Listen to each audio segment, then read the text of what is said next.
Each candidate is going to be given 90 seconds to give an introduction on their background and why they're interested in running for the Board of Governors. And then we're going to have a series of questions. We're hoping to take about an hour for the debate tonight. We've got somewhere between 5 and 7 questions. They will have 60 seconds to answer. We're not going to have rebuttals because we're not that kind of a debate where people need to score points against other people's ideas. It's really about what the candidates' ideas are and what they would like to see and do for the NSS. At the end, they have a 90-second time to summarize. They can go back and step over some of the points, maybe bring up things that weren't mentioned. We used a random number generator to determine the order. So this was completely random that was generated. And then Derek and I solicited a number of questions off of either through social media, direct emails, or because we had a fairly short turnaround this year, questions from last year. So I am going to ask our first candidate. So that would be Dennis. You have 90 seconds. Please provide an introduction. Okay. Hi, my name is Dennis Melko. I live in Pittsburgh, Pennsylvania. I've been living different places recently for work. Caved, I'm 58. Been caving about 30 years. I was caving before I knew anything about the NSS. This is before the internet, so there wasn't a lot of ways to find out things. And it was quite by accident, hiking in the woods, and I met different people from Pittsburgh and then from Grotto in succession. I met a lot of people in caving and other outdoor experiences. I have no idea about the NSS. I know we have a larger, we have a larger footprint and people more aware of us. I'm interested in public outreach, especially as we get more members. We're increasing membership. We're also really concerned about, well, what impact that has too, how we're teaching, speaking with our membership and how they treat caves. That's a concern going forward too. To have balance in our pursuit of the activity. I never thought of caving as a sporting event. I kind of don't like the idea of it being a sport, a cave sport. And more, I always thought of it from the very beginning. Like I said, I thought of it more as a cooperative exploration and exploring from different facets. I've been pretty active with the Pittsburgh Grotto for years. I'm trying to build it and enhance the experience for members as well as for myself. When I was involved, that's time, Dennis. Okay, thank you. Thank you, appreciate it. Next candidate would be David.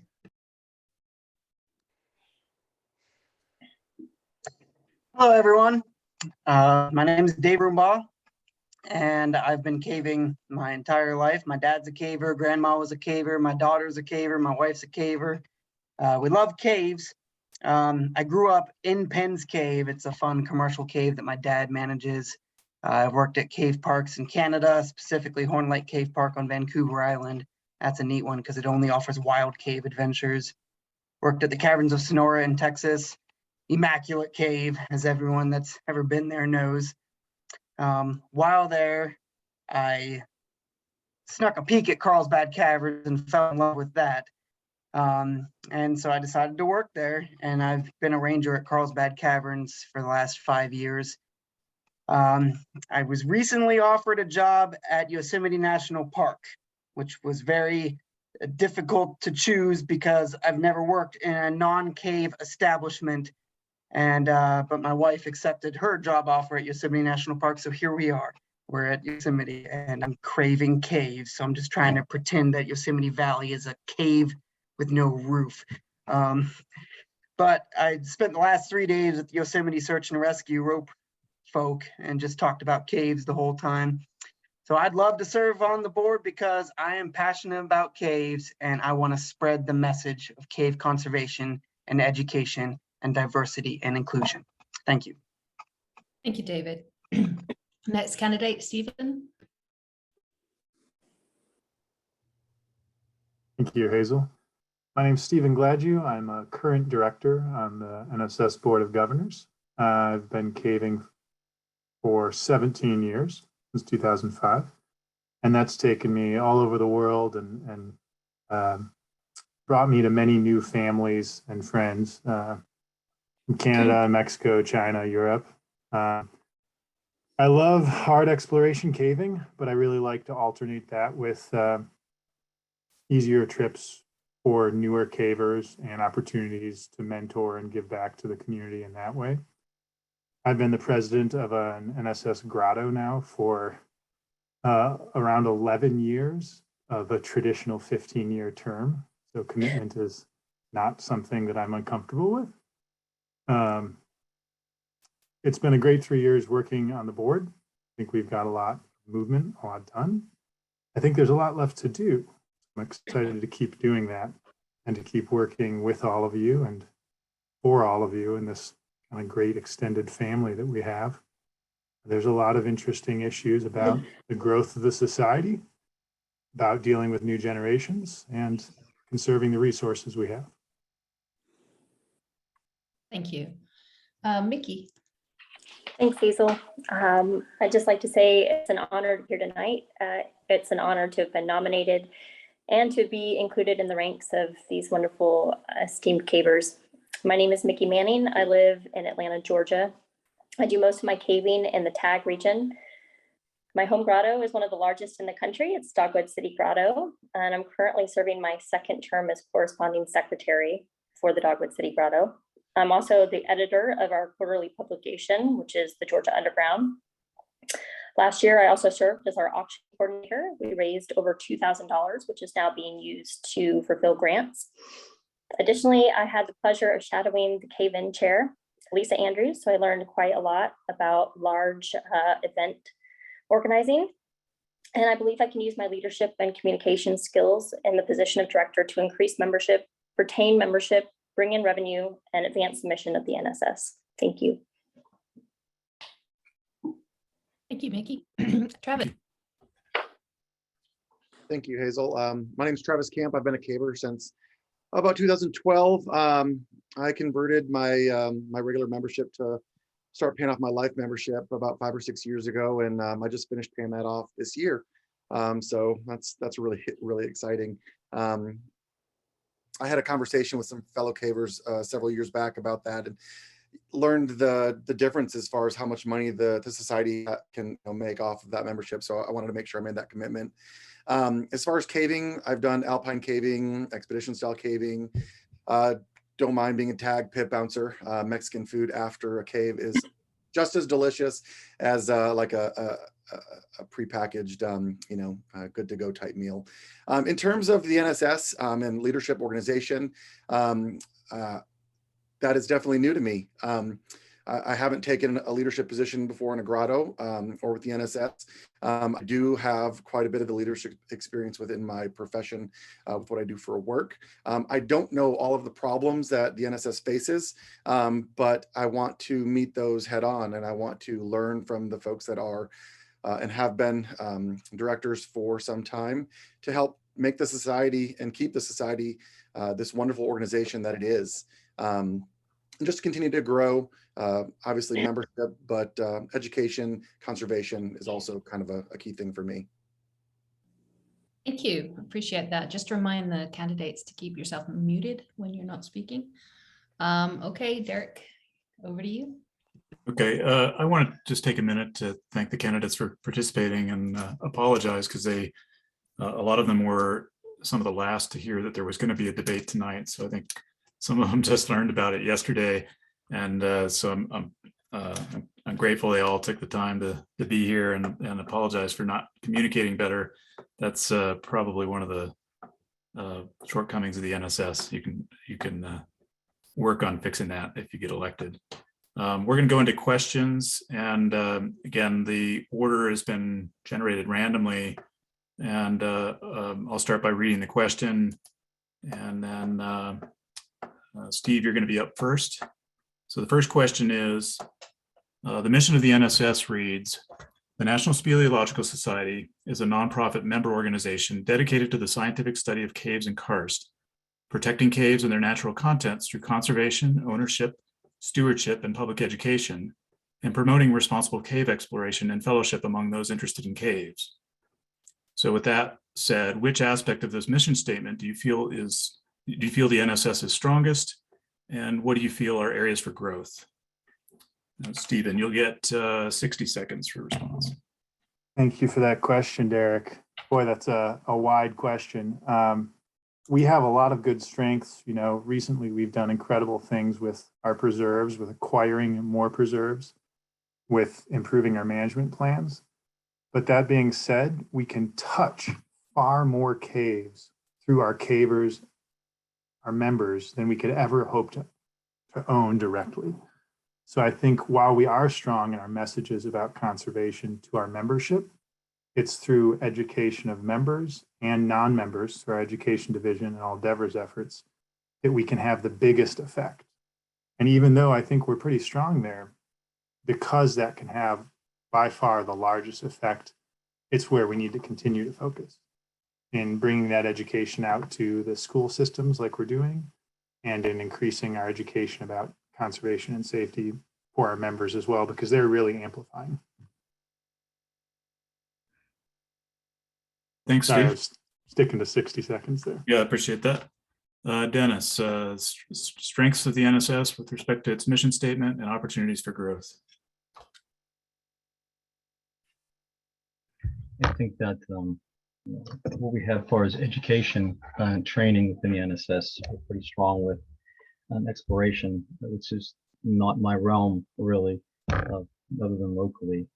It's pretty strong. What I'm most interested in myself is public outreach and training people and educating people. From local scouts and youth groups, as we try to do locally.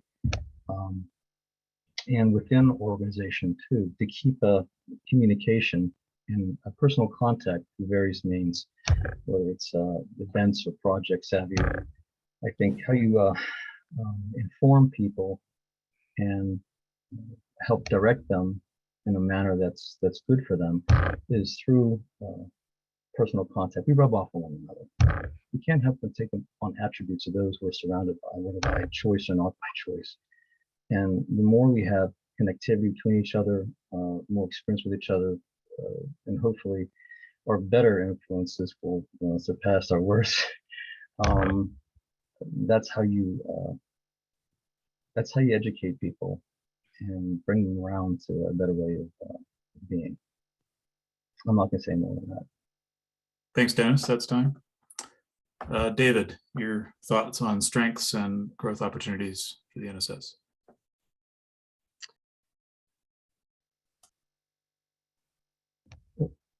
Need to unmute yourself, David.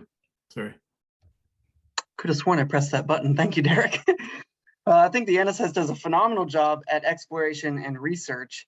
I mean, if we discover how many miles of cave every single year, in Lachagua, just within the last 5 years, there's been roughly 30 miles added onto that cave, and that's just one of the thousands of caves in the park.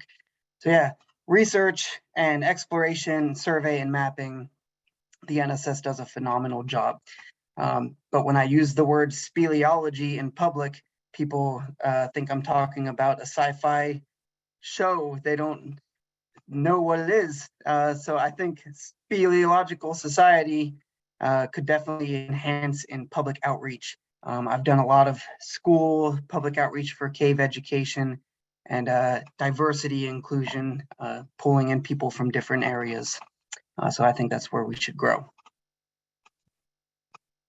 Okay, thank you, David. Travis, your thoughts on the strengths of the NSS with respect to its mission statement and opportunities for growth? Yeah, I think in terms of strength, I think the NSS membership does a very good job as far as exploration and conservation. I think growth, I myself am guilty of this, in the past being a grotto member and just being a grotto member, going caving and enjoying the recreational aspects of it. I think I want to see more people convert their plain old grotto membership into NSS membership, and then increase volunteerism within the society. We can do a lot, but it takes the members to step forward and make things happen. And that's one of the reasons why I'm running for the bog, is to do that. to step up and take a leadership role and try to lead by example some. With that, I think education, it's hard to do something wrong if we are doing a good job with education. The rest of it just kind of falls into place, whether it's with our membership or with outreach to the communities that are not involved in caving. Okay, thank you, Travis. Miki, your thoughts on Thanks, strengths and Derek. opportunities? Thank you. Well, my vision for the NSS is to see our mission advancing along with the newer, younger generation of cavers. I think our core values are very important. They need to be passed down. And I believe we already do a good job with most aspects of our mission statement, like a lot of people have mentioned. But we should focus on the fellowship aspect first and foremost. That has to come before the rest. So we have a thriving membership who are invested in protecting in caves and karst. The best way to do this is by enlarging our presence on social media, in-person events, and hosting more exciting events of our own. We really need to be in the community and we need to be retaining memberships. So I think that has to be our priority. Thank you.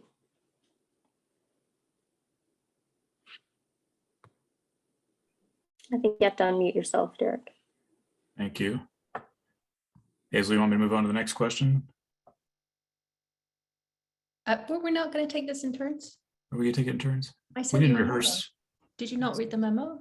No, It was a really long memo, but it was at the end. I don't read your emails. Oh, Go ahead and ask the second question. okay. All right. So for all the candidates, here's the question. There seems to be two direct and opposing views about cave conservation within the US. One is through education and being open about caves and caving to the public. The other is secrecy, including being careful about how caves are mentioned in social media. These two approaches can sometimes be in conflict with each other and drive controversy within our organization. What are your thoughts on these two approaches, and how can we bridge the divide between them in helping to protect caves within the US? The first person for this is David, and you have 60 seconds. Thank you, Hazel. I certainly see the point in both sides extremely. However, I think they can certainly mesh very well. Every day as a ranger at Carlsbad Caverns, someone would come up to me, usually multiple people would come up to me and say, "Where is Lechagia Cave? Why can't I go into it? I want to go into that cave." And then when I would start telling them about Lechagia Cave, well, the difficulties of getting through it, as well as the fragile nature of it and the unique things that are found in it, usually they changed their mind about wanting to go in because they knew that it would impact the cave too much, that it was too demanding of a trip. So often education helps people to understand the point in the secrecy of the cave. And you just show folks one cave covered in spray paint and they start to understand the secrecy part. So I think meshing the two is incredibly important. Thank you. Next person, that would be Travis. So the two different approaches to cave conservation and how you can help reconcile the both. Wow, how do you follow up that response? I mean, that was solid, David. I mean, I completely agree with you. Education, I think it all starts with education. Having been a tag caver as well as a member of the Northern Rocky Mountain Grotto in the past, and being a new caver way back in 2012, I experienced that secrecy part, and I went through all the steps of, you show up to the grotto meeting, you meet people, you start caving with people, and then they start trusting you a little bit more, with caves and with locations. And a lot of that, I think, just goes back to education. I think we do need to have people that, are open to being able to get into these caves, because if not, how do people fall in love with them like the rest of us have? Part of that comes with education, with conservation, and, protecting the resource. But at the same time, as an NSS member, I think it's our duty to provide the education and to keep those caves open, to keep people interested. That's time. Thank you, Thank you. Travis. Appreciate it. Okay, next person for this question is Miki. Thank you, Hazel. I think both the previous answers were really good. I think there is some space for cave secrecy, but generally I'm against it. I think locations should definitely be more secret. Cave names, maybe not so much, but case by case basis. If a cave is particularly sensitive, then maybe we need to protect it more. But I think generally we need to have cavers in caves because that's how we create a passion for caving and protecting karst. Without that, I mean, if we have cavers that want to cave that can't get into caves, then they're never going to feel the desire to keep them safe and pass that down to other people. Thanks. Thanks, Miki. I appreciate that. Next answer, that's going to be from Stephen. Or Hazel. Secrecy and education are quite opposed, maybe not quite diametrically, but the question really was about how do we bridge them and my view on the two of them. So my view is very strongly that secrecy is not a functional long-term conservation strategy. There are times when it's necessary, certainly during initial assessment and figuring out a management plan or concept for a newly discovered cave, or for caves changing hands or changing access. But long-term, someone will find this cave again. Time is long. We have many more centuries, hopefully, of people caving. Secrecy has its moments, but long-term conservation is achieved entirely through education and then good management practices, whether that's access, permits, gates. This is long-term conservation. Thank you. And then the final to Dennis. Okay, a lot to digest here, and I'll try to make this brief.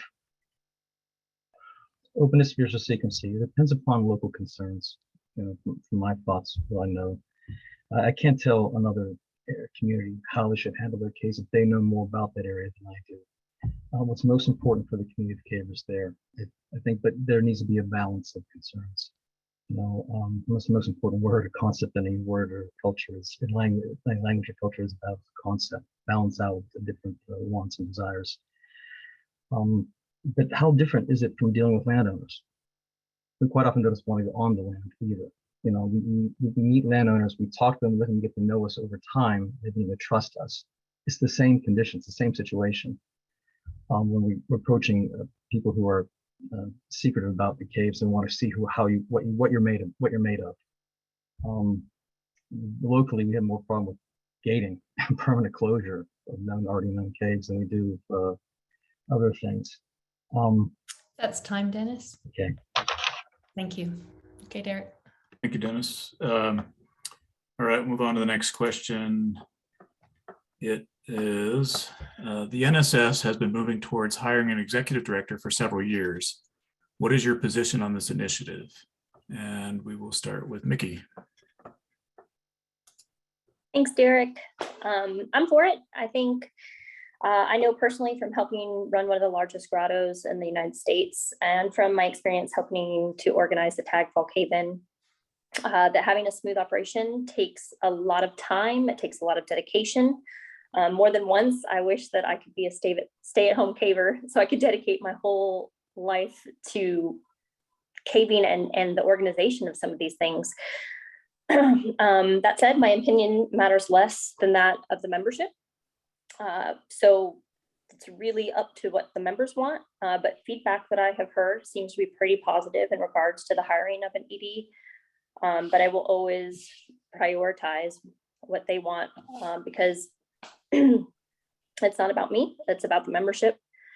As for ensuring progress, I think my biggest contribution will come from my role as fundraising chair. I think I can help fund, help pay for an executive director. So I'm looking forward to that. Thank you.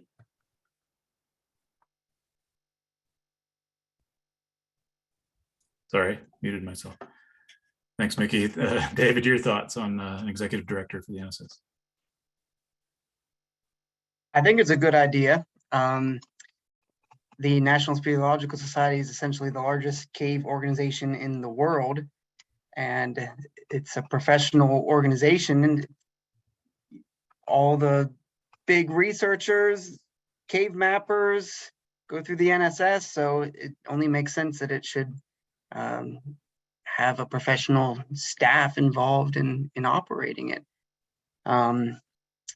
As mentioned earlier, a lot of times when I mentioned the NSS or speleological societies, or even the word speleology to the public, a lot of people don't know what I'm talking about. So I think for people to take the NSS more like a professional organization, it would help if we had an established professional hired leadership to focus on it.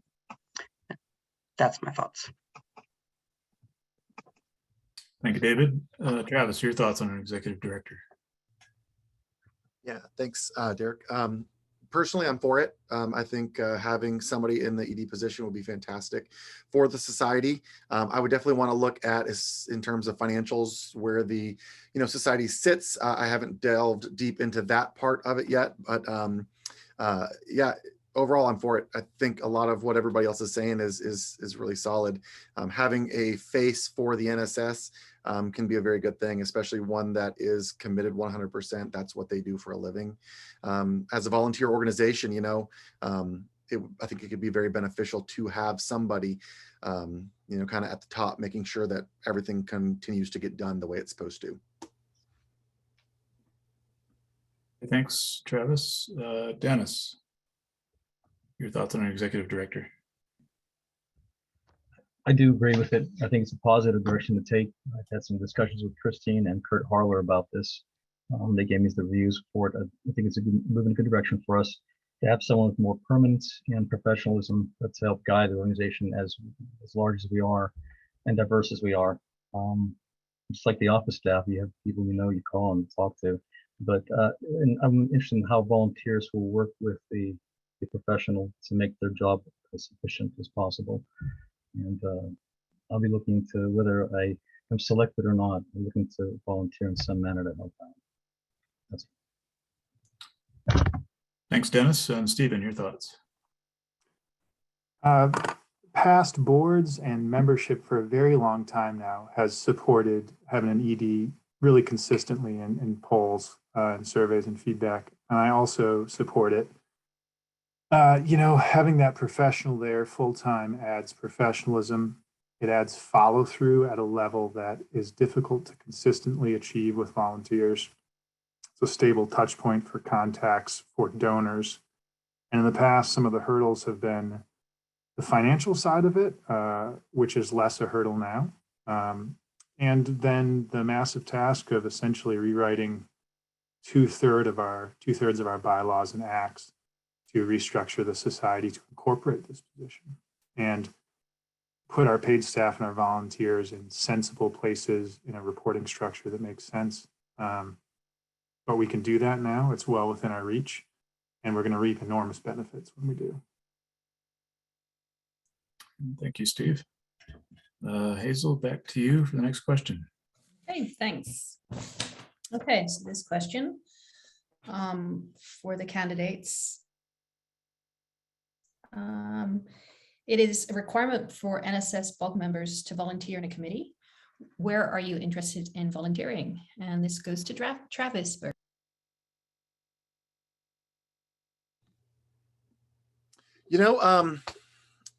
mean, I've got a lot of interest in caving. Like I said earlier, between just being a pit bouncer to alpine caving to exploration, I'm very much a new surveyor. Definitely don't have your level, Dr. Barton, as far as that's concerned. But I would like to go where the society needs me. We have a lot of committees, and if there's an area that needs some help that's not getting a lot of volunteerism, I would love to step into that role, whichever committee it would be in. I have a lot of interest, and I'm not necessarily picky about where I go. It's what's best for the society. And I think as a director and somebody that would be on the bog, that would be a much needed, go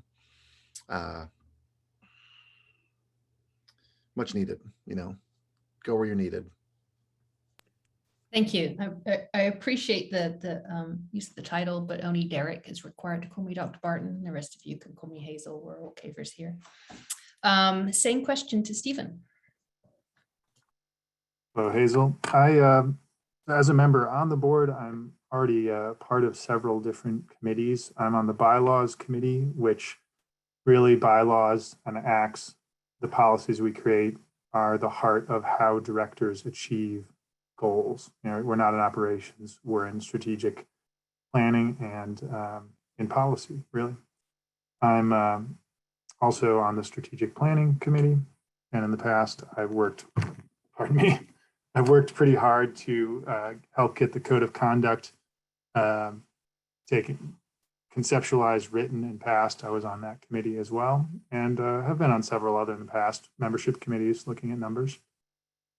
I think that the heavy lifting to get an executive director in, which is one of our biggest goals, is almost entirely working with bylaws. And so I intend to stay focusing on that and on our strategic planning and increase transparency there. Thank you. Miki.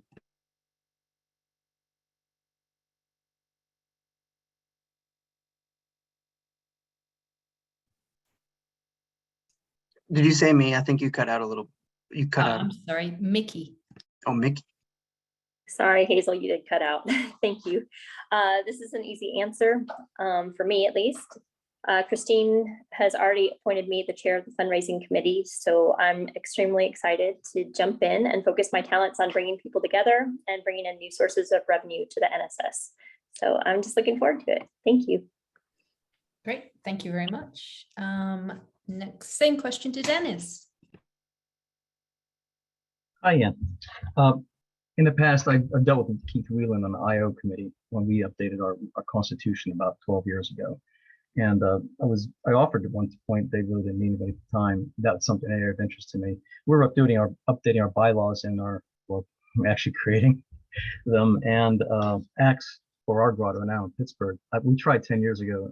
We met resistance, and so I know how that to deal with people can be rather difficult, but we're okay. I mentioned mostly dealing with grottos and public outreach. So some venue that would offer my talents towards that, I would be interested in.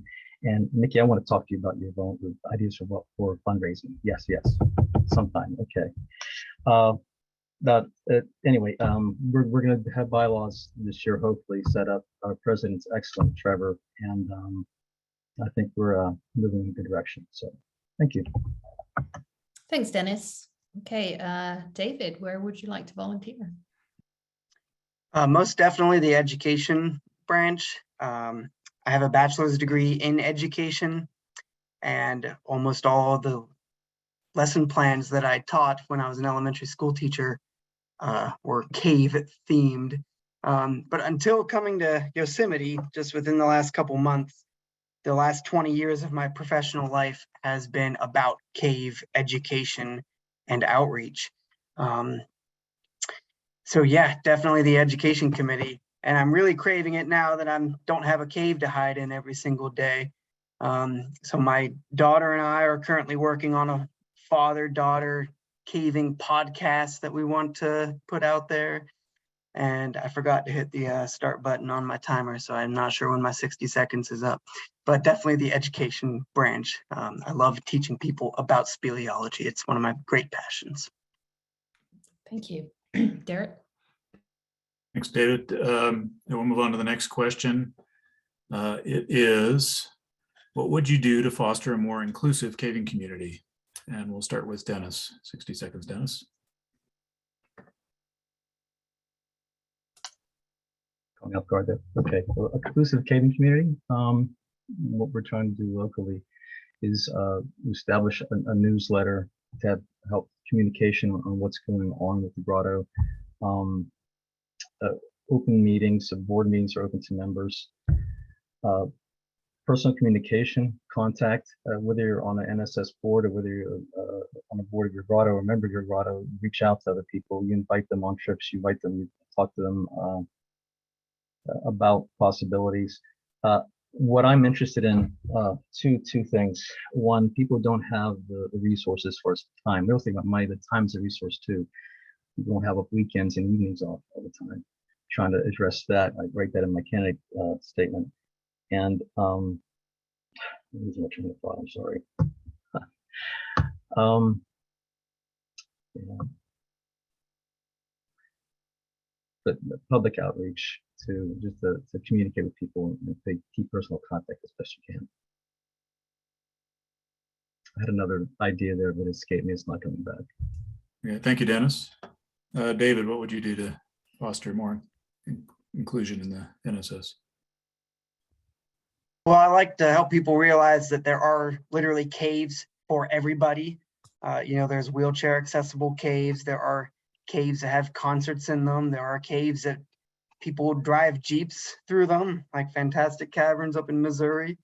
So a lot of times people say, caving, it's not for me. I'm too claustrophobic.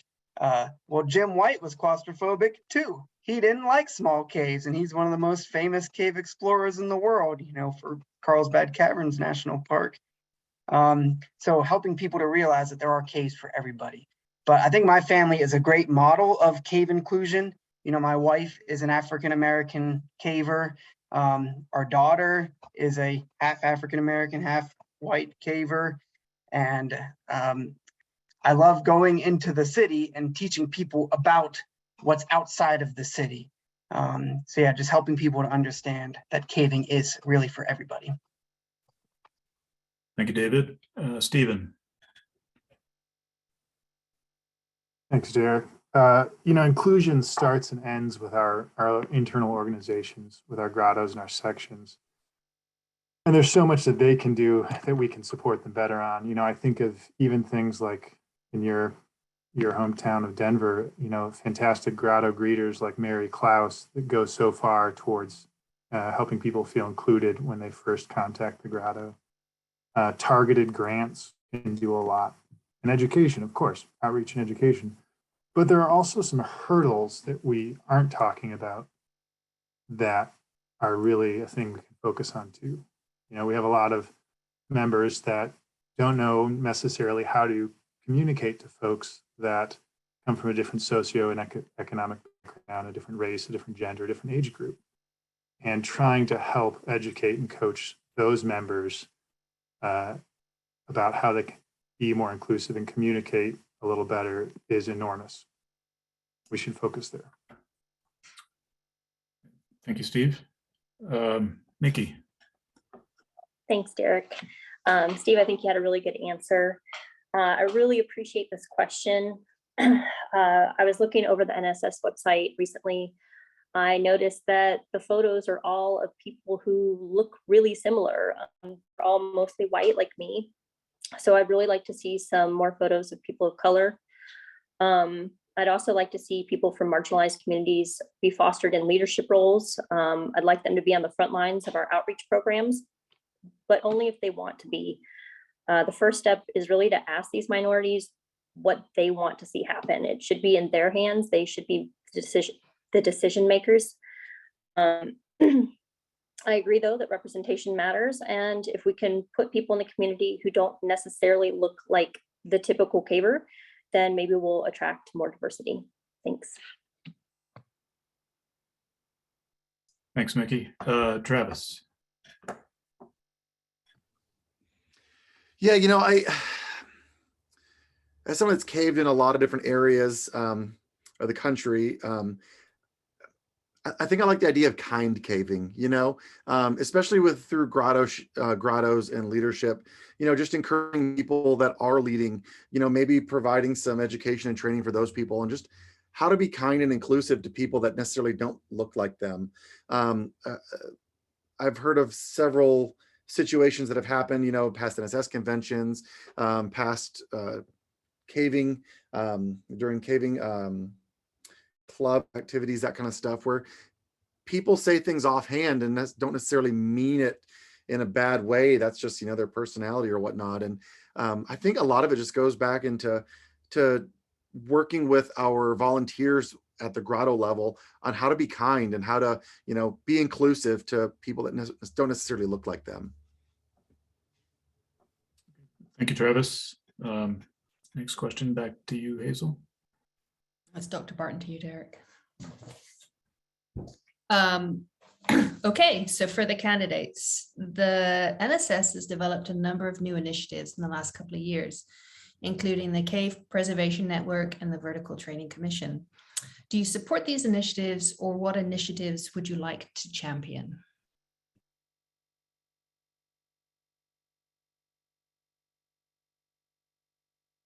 Sorry, I forgot to look at my list. This goes to Stephen first. Thank you, Hazel. Yeah, those are both successful new initiatives. I like both of them. The need for better codified vertical training in the US has been clear for a really long time. Sometimes you don't see that as clearly until you go outside of the US and cave in Europe and in Asia and other places. And then you hear about training programs in other countries. And you read our annual caving accidents report, and you can see that we can certainly grow there. So I strongly support that, the development of materials there and processes. That's one that I feel pretty passionate about and look forward to seeing that roll forward. I support it. Cave Preservation Network is great too. It's a mix of education and fundraising and networking. And those are all fabulous things when they're tied together. And that's been super successful. So great work from Adam Weaver on that one too. Thank you. Same question to Dennis. Okay. Cave preservation really is in my wheelhouse, although I've helped on with some projects with that. But vertical training, it is something that I'm familiar with, and I think it's a great initiative, and I think it continues and develops. I don't know if I'll be able to assist with that. I'd also feel that safety and rescue, and what the NCRC does is fantastic for training people. I think every member should be able to take these in OCR. And I like to see people encouraged and assisted to be able to, especially younger persons. I lived hand to mouth in my 20s. We have the drive, but not the ability, not the resources to do something. To encourage, especially our newer members, to be able to participate in that. It helps, just in taking the simple OCR, helps you in your own caving as far as safety. But the vertical training and the safety and rescue, I think, are very, very important, and something I can maybe add to. Thank you, Dennis. Same question to David. I would love to get involved in both of those branches. I think that they're very much intertwined because cave preservation ties in with cave safety. You know, a lot of times when someone's in a cave and they don't want to touch something for fear of damaging it, that's good, but a temporary handhold causes a lot less damage than a cave rescue does. Cave rescues are very difficult to accomplish without causing damage to the cave. I would like to see more education in regards to vertical caving, because there's so many different styles of vertical caving. And when I go on a high angle ropes technician class or a cliff rescue training in Yosemite and talk about single rope technique and vertical caving technique, people just don't understand our styles. So I think education on vertical techniques is very important. Yes. Thank you. Okay, same question to Travis. Yeah, I think these are both great initiatives in terms of vertical training. As a tag caver, you know, I've seen it all. I've walked up on, garden hoses in the pits, and Walmart nylon rope into pits, and it's just like you wonder. It's like, is there going to be a body at the bottom of that? You never know what you're going to find sometimes.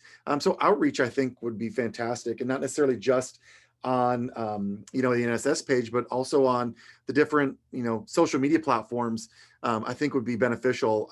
I always see somebody and their son, they've got a new video blog, and they like to go to caves, and it's like a lot of education, I think, can go a long way to help protect those newer cavers that maybe haven't gotten involved in grottos yet. But in terms of these initiatives, I think both are fantastic, but would definitely like to see the vertical training more pushed out there for more individuals than just NSS members. Thank you, Miki. Thanks, Hazel. Yeah, I have to say that I agree with everybody. I agree with Travis too, everything he just said. I don't see how preservation, training, education could ever be a bad thing. As long as these initiatives are actively reaching people and people are using these resources, then I think it's worth spending the manpower and the money if it's there. Yeah, I'm 100% for it. Thank you. Great, thank you. Back to you, Derek. Okay, thanks, Miki. Move on to the next question. And it is, if you could change one NSS policy during your time on the Board of Governors, what would it be? And it's going to go back to you, Miki. Thanks, Derek. There aren't any policies that I can think of right now that I would change. I want to reserve judgment till I'm actually on the board and I'm immersed in it and I can see the areas that might be lacking or that can be streamlined. But as of right now, there's no policies that I want to speak on. Thanks. Okay, thanks. David, any policies that you'd like to see changed if you were elected? No, I agree with what Miki said. I would go in open-minded and with fresh eyes. And there's nothing at the moment that I am hard pressed to change. Okay, thank you. Travis. I think this goes back to one of the previous questions about an ED. I think we're going to have to change some policies to make that happen. Personally, I think I would like to be involved in that process. I think it would make the NSS a better organization. So provided the membership, is still in with that and wants to make that happen, that would definitely be something I would enjoy being a part of.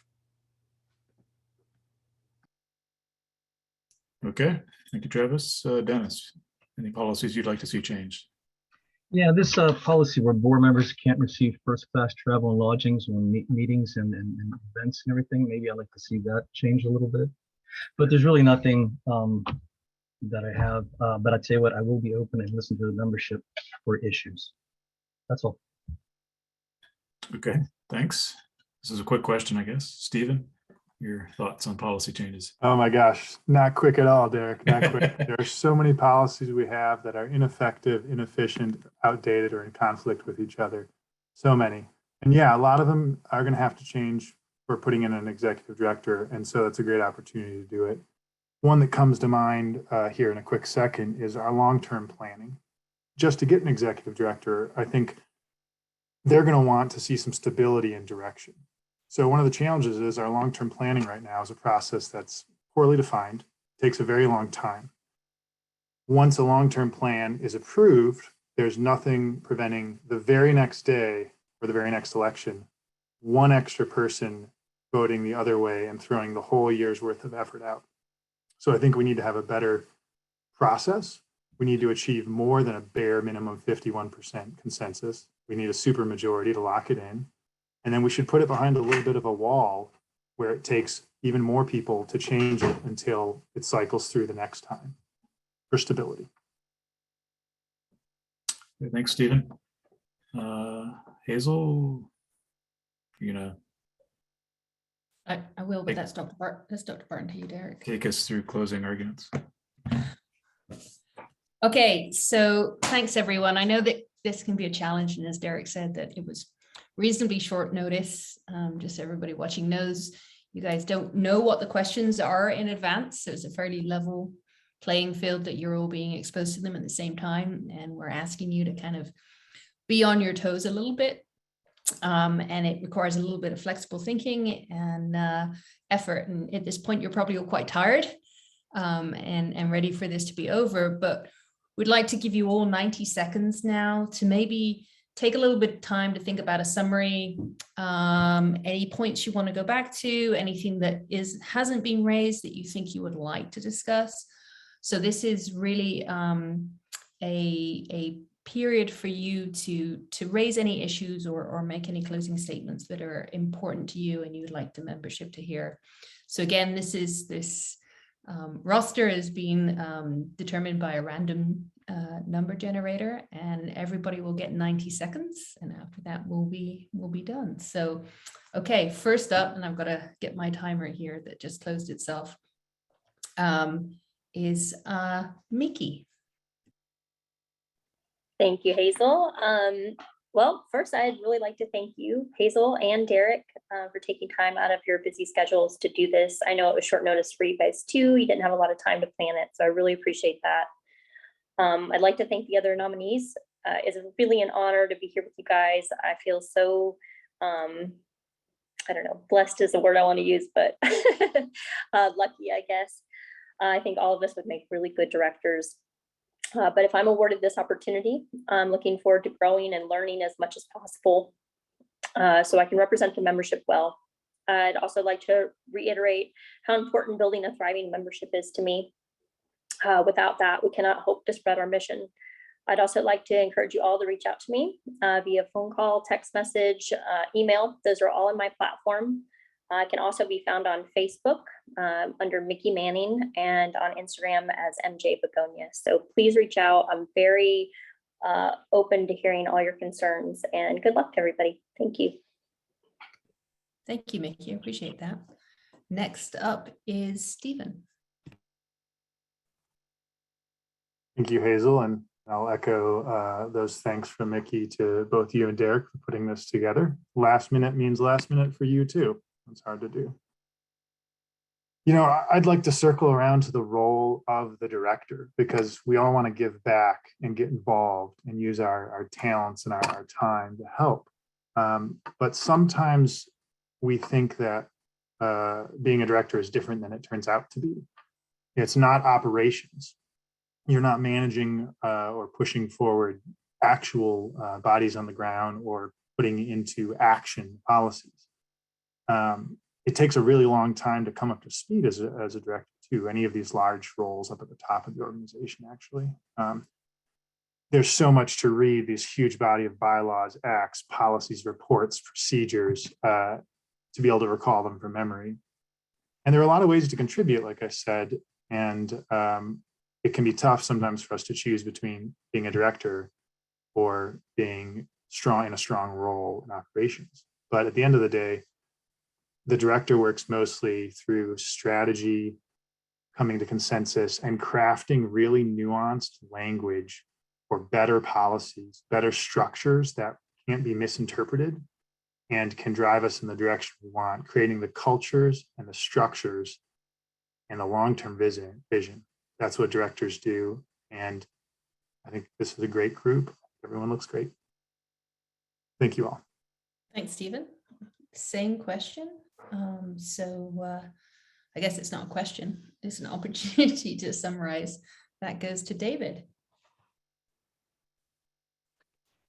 Thanks, Hazel.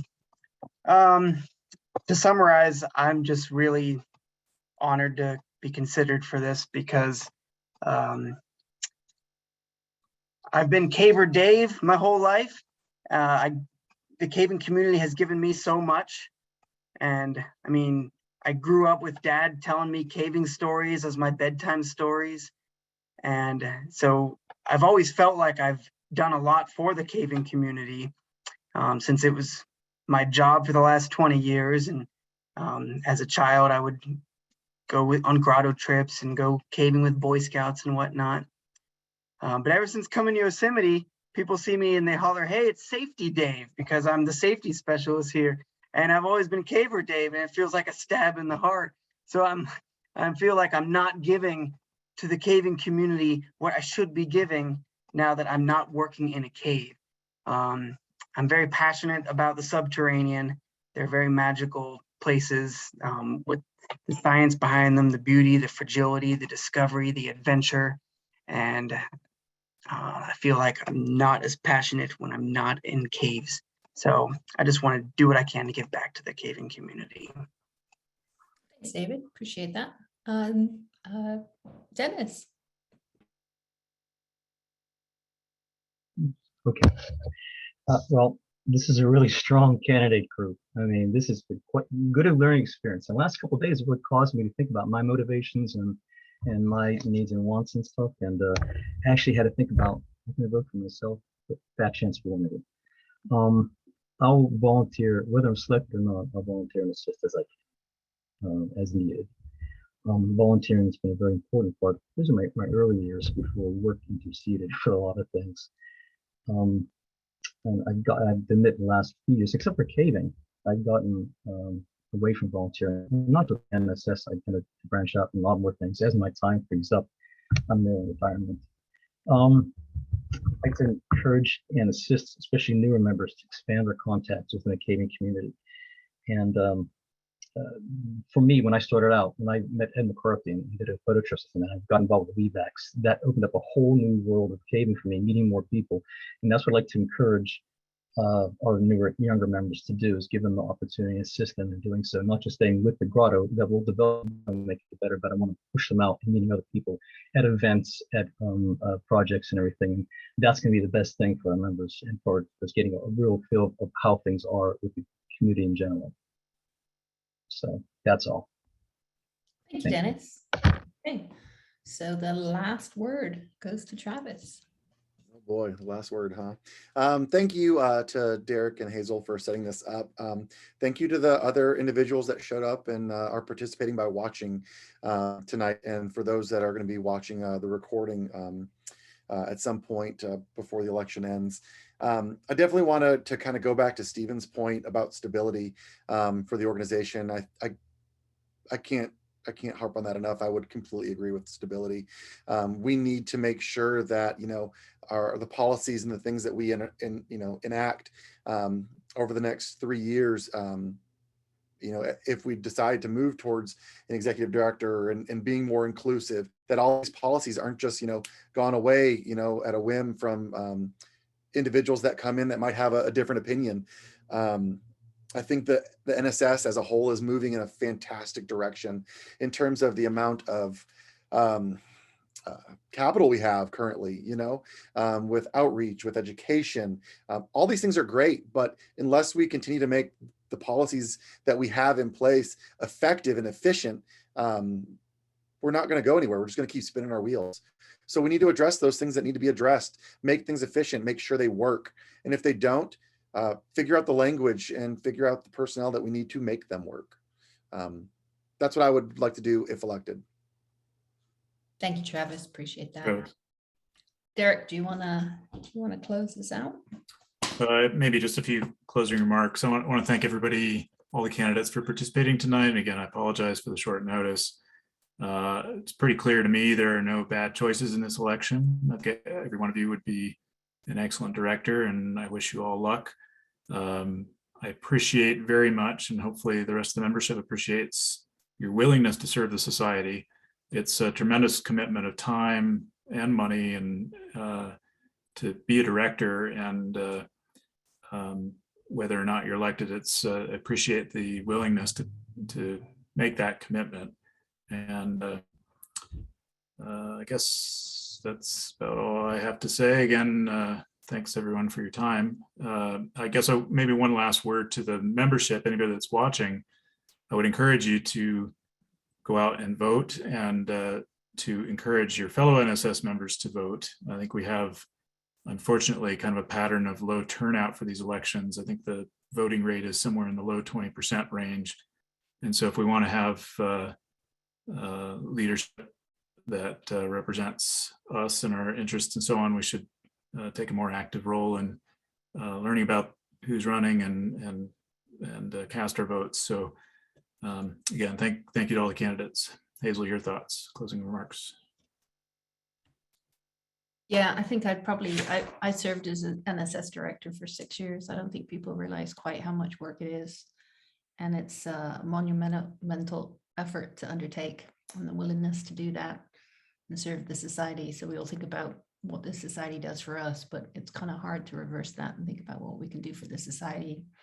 And I know you and I, Derek, have benefited hugely from being NSS members and the opportunities that's presented us. So just encourage anybody that's maybe interested in watching this to think about running themselves. It doesn't really matter how much experience you have. You could have been caving for 60 years or 6 months, you know, if you're willing to contribute to the organization. I think that's really critical. And as you said, I want to really thank the candidates for being willing to do that and contribute to improving caves and caving in the US. So with that, I think we will ask Deborah to end the session, and we'll get it uploaded to the YouTube channel. I think we had 45 members watching at one point, and I imagine that several hundred will watch online as well. So I encourage all the nominees or the candidates to encourage people to vote, and also kind of spread this on their social media and through email, through their grottos, and get as many people as they can to watch it so that they can be informed in their choices.